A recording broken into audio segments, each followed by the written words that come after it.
anyway, we're talking about the nuts and bolts, the national security parts of it. And I understand that. And in your book and in a lot of these interviews you've done, you talk about how you want to be forward looking. So obviously, like Dave Grush is talking about a craft being recovered from Italy in 1933, right? So you're saying, well, I'm not looking there. I'm trying to look forward. And I get that. That makes a whole lot of sense.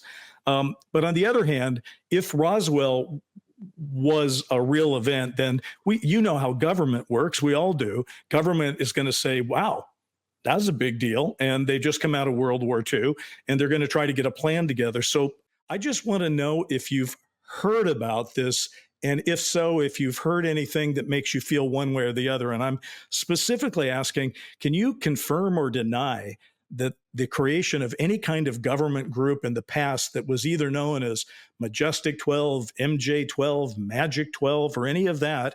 And was this Eisenhower briefing memo that became so famous in the 80s? Because you had memos you brought to a couple of these podcasts from the 50s, so it's not like you're not aware of it. Was this Eisenhower briefing memo supposedly given to him after he was elected, but before he took office in 1952, that told him about Roswell and Majestic-12? Is that a real document? Have you heard of Majestic-12? I'm aware of Majestic-12. Let me see if I can answer this in a way that is succinct and accurate. There is absolutely a cabal, an organized group of individuals who have a comprehensive understanding of the U.S. government's involvement in the UAP topic going back decades. They are very influential, and they guard this information jealously. In the past, they have been able to exercise extreme influence, and I cannot overstate the terminology I'm using here, okay, to keep this conversation squelched. And both Dave Grush and I cannot speak for Dave, have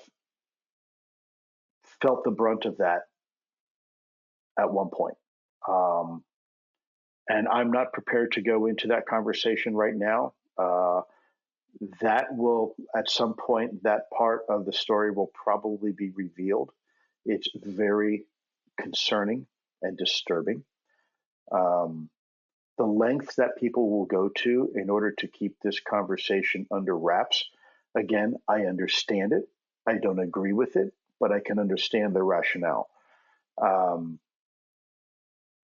I think I'm gonna leave it at that.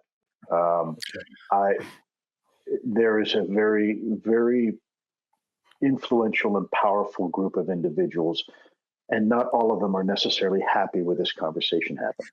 I guess the only follow-up I want on that is, have you seen that memo, the Eisenhower briefing memo, and do you have any emotional feelings one way or the other about whether you think it's real or not?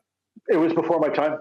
I have no idea. I wasn't even alive. I'm aware of it. I saw it. I didn't write it. So I couldn't tell you.